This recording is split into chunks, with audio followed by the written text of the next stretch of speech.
দর্শক বন্ধু সবাইকে স্বাগত জানাচ্ছি আমার মিদনাপুর ইউটিউব চ্যানেলের পক্ষ থেকে। তো আজকে আমরা যে গেমটাতে চলে এসেছি, তো চারদিকে চতুর্মুখী টান হবে এবং যার শক্তি বেশি থাকবে সেই মিষ্টিটি খেতে পারবে। তো আমরা এখানে চাইছি যে এরা কতটা কে কতটা পাওয়ারফুল এবং কার কতটা শক্তি আছে, তো এখানে বোঝা যাবে এবং যে মিষ্টিটা খেতে পারবে তাকে আমরা বিজয়ী বলে ঘোষণা করব, তাকে পুরস্কার দেবো। তো প্রতিযোগিতার উদ্দেশ্যে বলে দিচ্ছি, তোমার নাম সৌরভ। তোমার নাম গৌতম। তোমার নাম মহেশ্বর। তোমার নাম আনন্দ। পেশায় তুমি কি করো? আমি পেশায় সাইবার ক্যাব চালাই। তুমি? আমি কাজ করি।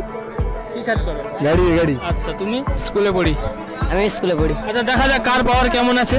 তাই ব্যাপারটা বুঝতে পারলে যে টেনে খেতে পারবে তাকে আমরা পুরস্কৃত করবো, ঠিক আছে? আমি যখন রেডি বলবো স্টার্ট হয়ে যাবে, ঠিক আছে?